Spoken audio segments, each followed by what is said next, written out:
Episode 1 of Secret Invasion is out there now on Disney Plus.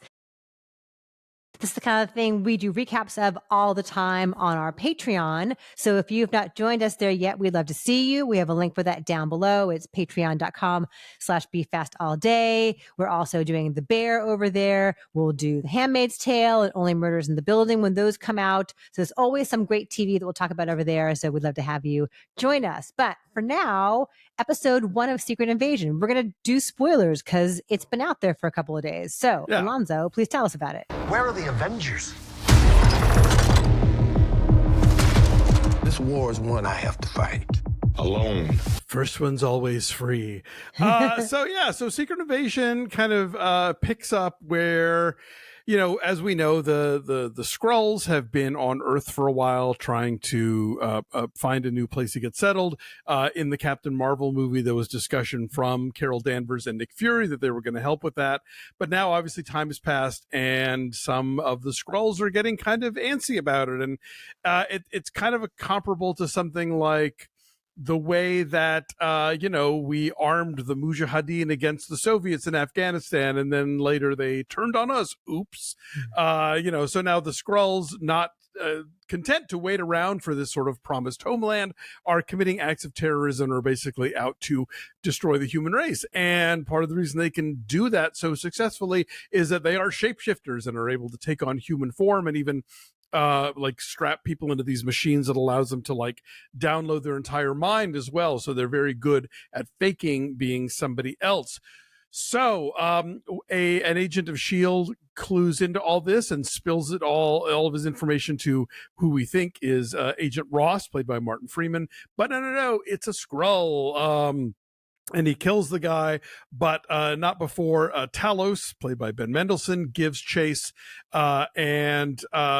When it becomes clear what's going on, they have to get Nick Fury back on Earth. So he comes back from his long alien sojourn to try and stop this Skrull invasion that's been going on.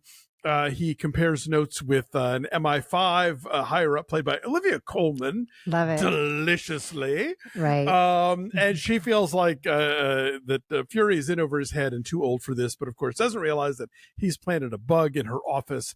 They go after, a guy who's a bomb maker, but it's too late. He's already handed off to the Skrulls, including one played by Emilia Clarke, who is the daughter of Talos, and is, they obviously have some tension between the two of them.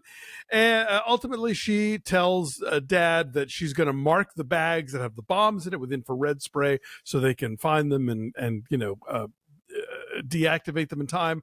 But no, it turns out she's bluffing, and so the Skrulls actually set off these bombs during a big festival in the middle of Moscow and make it look like a group called Americans Against Russia did it, which could possibly start the next World War. And the Skrull leader is a guy is played by Kingsley Ben-Adir from One Night in Miami. It starts with a G, and I'm forgetting Gravik. Thank you. And and the episode ends with a Skrull pretending to be Nick Fury shooting Maria Hill. That was shocking and so sad, and what a bummer, because she thinks Nick Fury has killed her. This person she has fought alongside and worked with so closely, and they're such great friends. She doesn't realize it's a Skrull, and that's so heartbreaking. I mean, she might realize it. Maybe. If she had time to reflect for a second while all that was happening. But it's very sad. It was very sad, but I'm sure it was also Kobe Smulders being like, all right, I'll do this one more time. One more time. Done. Yeah, I saw there was a lot of frustration out there among some fans saying, like, you bring her back and you kill her in the first episode. And Nick was like, she's done a lot. I think that's really great. I think it's time. She's probably happy to be gone.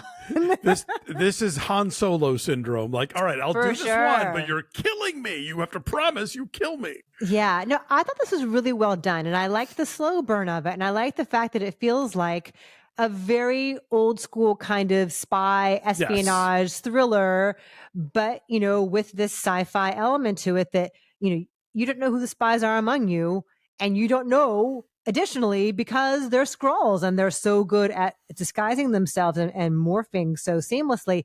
We talked a lot during our conversations on She-Hulk about how terrible the effects look and how rushed all that seems. Yeah. And this was pretty great, I thought, by comparison. Like, this looked pretty seamless. Yeah, and this obviously, because you've got shapeshifting going on, really, it's kind of reliant upon that level of care with the effects. Yeah, I think that what's interesting about the MCU is that it does allow for these different genres to exist within it. So you could do a show like She-Hulk, which is almost a workplace sitcom in a way, and then something like this that really feels like, like you're watching Homeland or something, where it is this very much kind of like espionage show, and who's a double agent, and what information, what intel do we have, and how do we find the blah, blah, blah.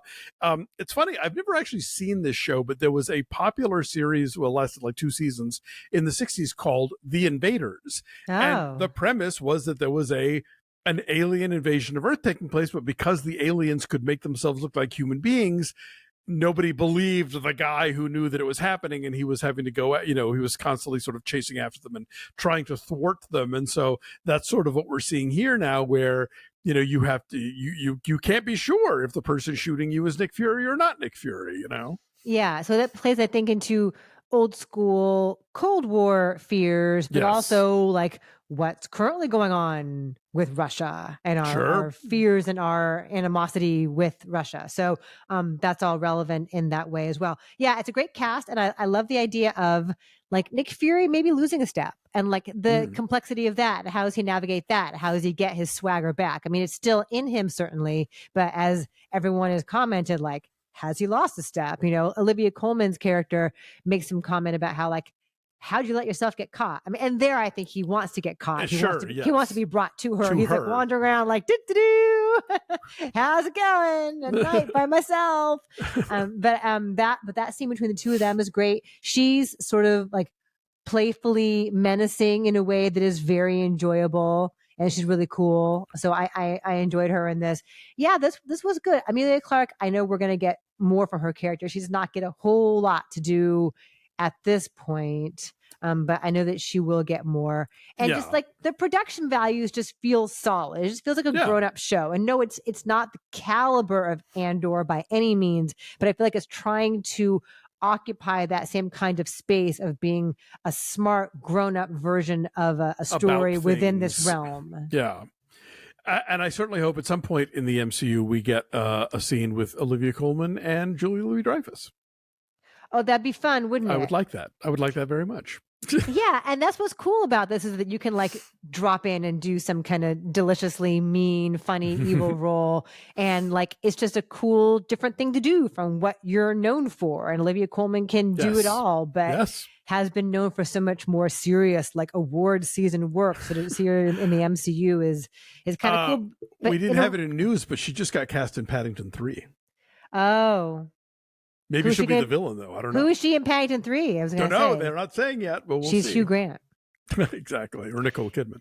Yeah. No, I enjoyed this quite a bit. Yeah. I see it's getting extremely mixed reviews out there in the world, but I thought it was really good. I've watched the first 2 episodes, and 2 is even better. So, and I like the interplay between Ben Mendelsohn and Samuel L. Jackson too. Yeah. There's a camaraderie that has formed there. It's nice. Absolutely. Mendelsohn is not one of my favorites, but I do think he's well cast here, and I like that. You're right. He and Jax have really good chemistry, and yeah, I'm curious to see how they can pursue this. I think they've set up a premise that is effective, because if you're dealing with this sort of like terrorist network, even if they by the end of this season take out the Kingsley Ben-Adir character, it doesn't mean there aren't other pods around the world doing the same thing. So I mean, they've certainly opened it up to where this could be like an ongoing narrative. But yeah, I think they have chosen the lane they want to be in, which is this kind of like globetrotting spy gritty thing, and I think they're going to pull it off. It's maybe a little early to judge a series based on the pilot. What do I know? It's only 6 episodes. Yeah, so we'll see how this plays out. And if you want to hear us talk about how this plays out, again, join us at our Patreon. We will be recapping the rest of the season week by week as they drop on Disney Plus.